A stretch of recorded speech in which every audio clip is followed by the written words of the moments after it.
maalinta haweenka adduunka munaasabad lagu weyneynayo ayaa waxay ka qabsoontay magaalada Garowe wariyeen Xasan Shandhax ayaa warbixintan inoo haya munaasabadan oo ahay mid lagu xuseeyay maalinta haweenka adduunka ayaa waxa ka qayb galay madaxweynaha Puntland qaybo kamid ah golayaasha wasaaradda ururada haweenka dhalinyaro iyo marti sharaf kale agaasimaha guud ee wasaaradda haweenka Maxamed Cabdirasaaq ayaa ka hadlay muhiimadda ay farxad weyn bay noo tahay inaan nagala soo qayb gashaan saogsoontiidii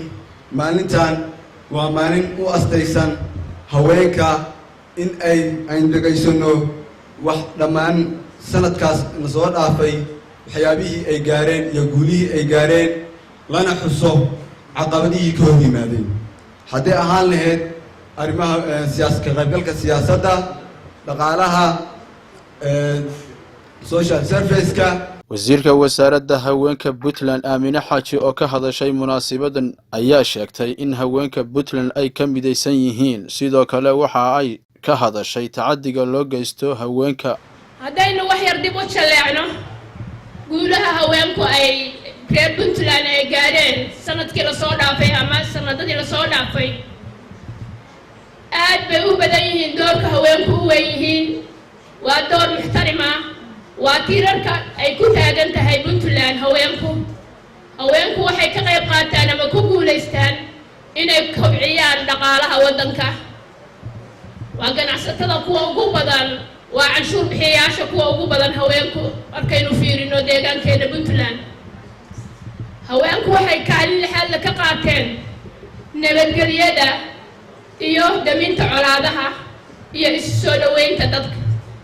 haweenku waxay tiir dhexaad ka yihiin ka qaybgalka arrimaha bulshada dhammaan la'aantood kaalin weyn baa muuqan lahayd bannaanaan lahayd haddaysan haweenku isgarab taagin waxqabadyada dowladda ee Puntland ka socda iyagoo haweenku ku guuleystay waxqabadka arrimahaas dhan oo aynu xusnay haddana waxaa jira caqabado aad u waaweyn oo haweenka haysta dhinacyo badan ha noqoto mid dhaqan iyo mid dhaqaale iyo mid siyaasadeedba caqabadaha haweenka haysta waxaa ka mid ah inaysan haweenku ka qaybgelinta siyaasadda caqabado ka jira baa jira haweenka ka haysta waxaa jira caqabadaha isu sinaanta shaqaalanimada ama shaqaalaha u sinaanta shaqo halku dhaga maalinta haweenku ay tahay isu dheelitiraanta ama iyo adeegyada dowladda halku dhaga inaga khaaska oo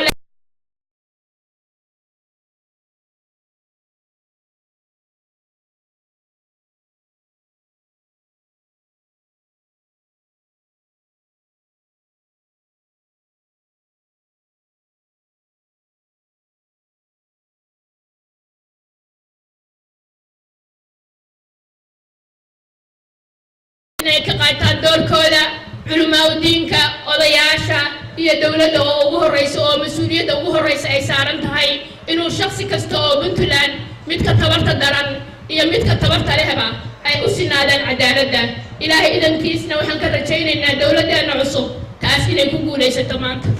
madaxweynaha Puntland oo soo xiray munaasabadan ayaa hambaliyo u diray haweenka Soomaaliyeed sidoo kale madaxweynaha Puntland Saciid Cabdullaahi Deni ayaa ka hadlay dilkii loo geystay Suldaan Bashiir laakiin maalinta ka dambaysa isbedel baa ku socda dadaalkaas rag iyo dumar badan oo wada jira waxaan ogahay dumarku inay kaalinteedu helaan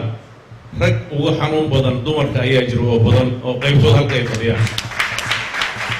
marka taas waa geedi socod inta samaha jecel ay rabto inay nolol fiican ay ummadda Soomaaliyeed oo dhan wada gaarto oo siman oo loo siman yahay dhinaca kaleeto waxaan aad uga xumahay maadaama gabadhu ay mararka qaarkood nugushahay tacadiga loo geysanayo waan cambaaraynaynaa ilaahay idankiisa waxaan rajaynaynaa kuwa geystana tallaabo sharci ah oo runtii aysan dib dam ugu noqon inaan ka qaadi doono haddii ilaahay waxaad ogtihiin tacadiga loo geysanayo dadka dumar keliya ma aha shalay magaalada Boosaaso waxaa tacadi iyo dil loogu geystay Allah u naxariistay Suldaan Bashiir Muuse Koonte dilku iyo dibindaabyadu iyo duruufaha jira rag iyo dumarba maanta waa u siman waxay u baahan tahay reer Puntland inay arrintaas ay aad u fiiriyaan Puntland waxay caan ku ahaan jirtay gabdho Soomaaliyeed iyo haween Soomaaliyeed oo dadka arrimaha nabadgelyo iyo siyaasadda hormuud ah dadkii joogay qayb ka mid ah waa ay muuqataa muddadii burburka soo dhacay Puntland aasaaskeedii iyo Puntland dib u kabashadeedii hormuudka ugu weyn dumarku ahaan jiray laakiin waayadan dambe jiilka cusub oo soo baxay dib bay u dhinteen waxaan u malaynayaa waxa keenay iyagii baa iswada qabsadeen xasan cabdullaahi maxamed xasan shandha